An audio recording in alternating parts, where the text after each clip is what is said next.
आजादी के 30 सालों तक भारत का शिक्षा मंत्रालय अधिकांशतः धर्म विशेष के नेताओं जैसे मौलाना अबुल कलाम आजाद, हुमायूं कबीर, मोहम्मद करीम छागला और सैयद नूरुल हसन के हाथों में रहा। क्या यह मात्र संयोग था?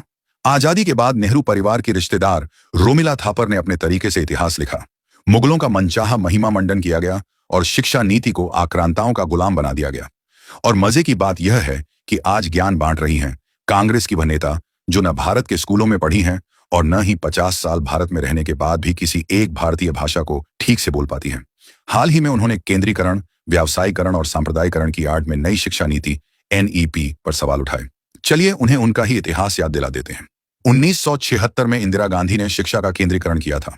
मोदी जी पर आरोप लगाने से पहले सोनिया गांधी अगर कांग्रेस का इतिहास पढ़ लेती तो शायद उन्हें पता चलता कि 1976 में इंदिरा गांधी ने शिक्षा को राज्य सूची से हटाकर समवर्ती सूची में डाल दिया था। इसका अर्थ था कि शिक्षा नीति केंद्र सरकार तय करेगी और राज्यों की भूमिका सीमित हो जाएगी। 2011 में जब कपिल सिब्बल ने CBSE ग्रेडिंग सिस्टम और CCE लागू किया, तब क्या राज्यों से राय ली गई थी? आज जब मोदी सरकार शिक्षा को रोजगार और तकनीक से जोड़ रही है, तो कांग्रेसियों को राज्यों के अधिकार याद आ रहे हैं। व्यावसायीकरण के नाम पर सबसे बड़ा धोखा 2009 में UPA सरकार द्वारा लाया गया right to education act RTE था। इसकी धाराओं ने बिना परीक्षा कक्षा 8 तक प्रमोशन देकर बुनियादी शिक्षा चौपट कर दी। 25% आरक्षण का बोझ निजी स्कूलों पर डालकर खुद कंगाल सरकार ने जिम्मेदारी से पल्ला झाड़ लिया, जबकि संविधान के तहत 0 से 14 साल तक मुफ्त शिक्षा उपलब्ध कराना सरकार की जिम्मेदारी है।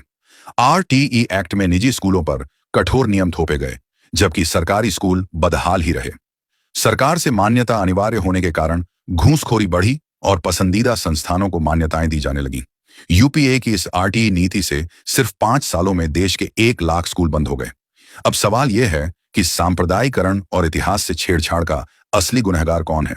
सोनिया गांधी कह रही हैं कि शिक्षा का सांप्रदायिकरण हो रहा है, लेकिन इनके शासन में किताबों के माध्यम से विद्यार्थियों का ब्रेन वॉश किया जाता था।